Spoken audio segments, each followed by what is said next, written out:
Today we're going to take a look at changing the clutch fluid in a Beta 390. I've been having some trouble with the clutch not actuating properly. I'll pull the lever all the way in, and there's still been quite a bit of drag happening on the clutch. I've never changed the clutch fluid in this bike. It's been a couple of years since I bought it. I'm guessing it's getting pretty old. I've gone through a couple of summers, the heat and the constant use. I use the clutch a lot. That'll break down the fluid. It's hydraulic fluid like anything else. It's actually just like the brake fluid in the front and rear brakes of the bike, and the same very basic principles of the brake fluid in your car. Really the same kind of a process. We're going to take a look at what's in the reservoir, bleed through the fluid if it's dirty, flush it out, make sure we replace it with good fluid. So let's dive in and take a look how that works.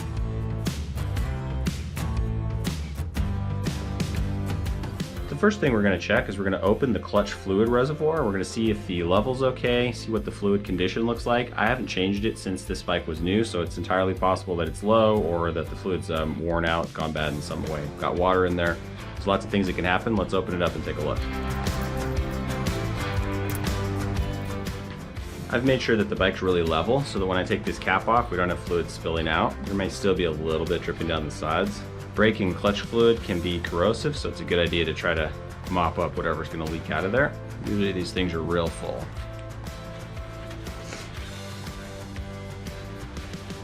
There we go, put a bib on it. So this is the vacuum diaphragm. As the fluid depletes, this can expand and contract to make sure that there's no air on top of the fluid. So the fluid's certainly full. Just using a flashlight here to take a look at the condition of it, and it's pretty dirty. I mean, like filthy dirty. So I'm going to go ahead and flush that all the way through. We'll dive down to the clutch cylinder and we'll see how that's done. But I'm gonna bleed all of that out and replace it. As you're doing this, you want to make sure that you're adding new fluid in as you're pumping it through, so that it never actually runs dry. If it runs dry, you have to properly bleed it, and that can be a real pain in the butt. Okay, so here we are on the left side of the engine. Here's the oil fill, just to get you kind of oriented by the chain. And here's where the clutch cylinder actually does the work of separating the clutch when you pull the lever. This little nipple here is the bleed valve. The process is exactly like bleeding brakes. And basically we're gonna open that up as we put some pressure on the clutch lever. And as we open it, we'll compress the clutch lever all the way. Hopefully some fluid will squirt through there. And we're just gonna pump fluid. We're gonna do that a ton of times until I bring all that dirty fluid out of the reservoir all the way down through the lines, and replace it with clean fluid that I'm going to fill in behind there. And once that's done, I'm hoping, well, two things will happen. One, we'll have good new fluid in there, which you do need to change these periodically. And two, we'll make sure that there's no air bubbles in there that could be causing the issue that I've had. The cleanest way to do this is to actually use a bit of vacuum line or some other kind of rubber hose. And you can actually put that on the nipple there, and that way that'll drop it down into an oil pan that I've got under the bike here. In this case, it's an 8mm wrench. That's very typical of all these on cars and bikes and just about everywhere else. So we'll break that loose. Nice. Here you can see the clutch reservoir after I've pumped it down a couple of times. You can see the little white area there. That's actually where it draws it in. That's the part that you want to make completely sure is always covered with fluid.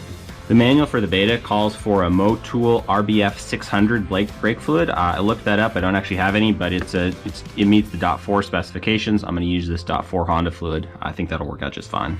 So you'll want to pump it through until you see the fluid running clear coming out of your line. So you can see here everything that I'm pumping, even though I'm clear up in the reservoir, there's a lot more in the line down to the clutch cylinder, clutch actuator, than there actually is up in the reservoir. So it can take several refills of the reservoir to get this to flow clear down here. So once you get it to flow clear down at the clutch actuator, you want to go ahead and refill this reservoir. It's important to get it as full as absolutely possible. And when we put that diaphragm back in that goes under the cap, it'll fill up the rest of that space. You'll leak a little bit of fluid around here. That's why I've got the rag in place. And it's going to spill out just a little bit, but we'll tighten the cap down and then we know it's just perfectly full. Let's take a look at that with the light. You can see that we can see all the way through. The fluid's almost completely transparent. You can see everything in there. Quite a difference from when we first started and the stuff was so thick and black it looked like part of the metal itself. Almost 100% sure this was causing my clutch issues. Pretty excited that it's going to get cleaned out.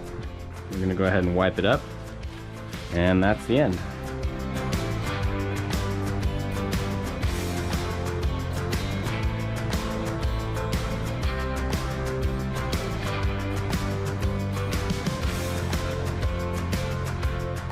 Thanks for watching, guys. We'd appreciate a like and subscribe if you find the content helpful, and we look forward to seeing you next time.